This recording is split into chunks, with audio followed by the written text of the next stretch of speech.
जय हिंद दोस्तों।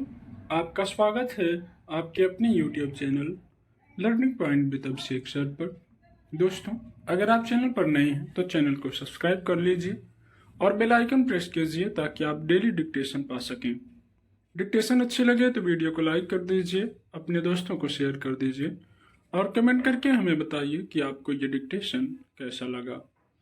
डिक्टेशन शुरू होगी 5 सेकंड बाद।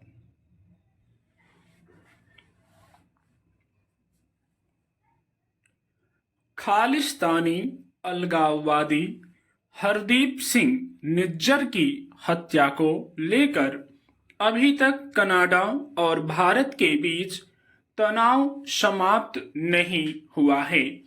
कनाडा में भारत के उच्चायुक्त ने फिर पूछा है कि इस मामले से जुड़े सबूत कहाँ हैं, जांच की रपट कहाँ है।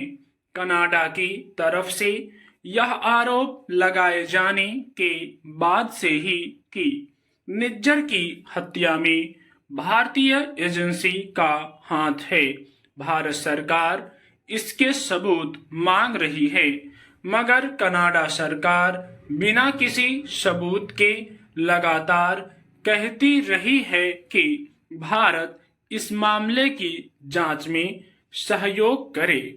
इस तनातनी के चलते भारत ने कनाडाई नागरिकों को वीजा देना बंद कर दिया और कनाडा में अपने राजनयिकों की संख्या कम करनी शुरू कर दी।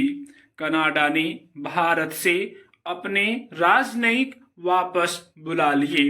इस तरह कनाडा में काम कर रहे या पढ़ाई करने गए भारतीय नागरिकों को नाहक भय का वातावरण बना।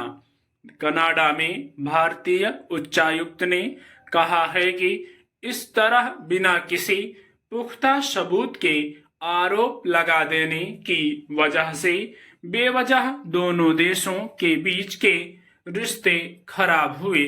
हालांकि भारत हर संभव प्रयास करता रहा है कि कनाडा के साथ रिश्तों को किसी भी रूप में बिगड़ने न दिया जाए।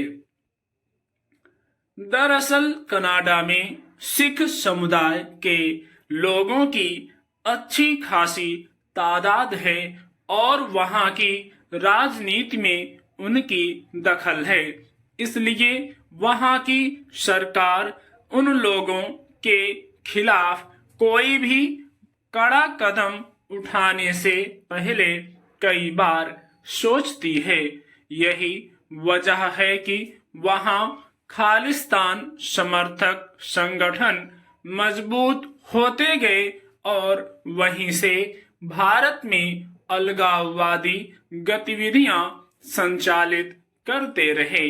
भारत ने अनेक बार ऐसे उपद्रवियों के बारे में कार्रवाई की अपील की जो कनाडा में रहकर भारत में अलगाववाद को बढ़ावा देते हैं।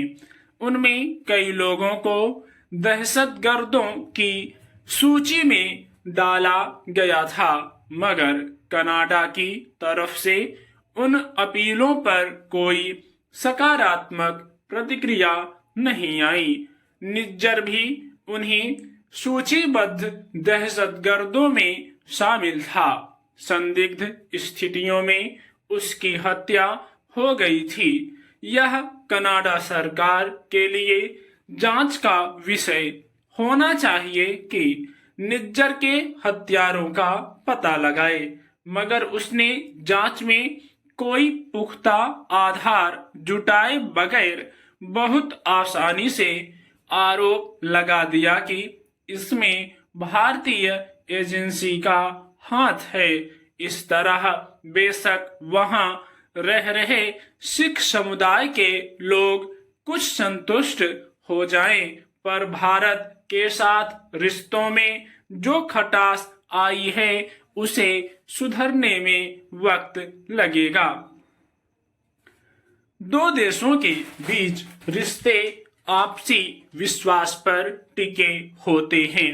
इस तरह किसी समुदाय को संतुष्ट करने या उस देश में अस्थिरता पैदा करने की कोशिश करने वालों को संरक्षण देकर नहीं टिक सकते।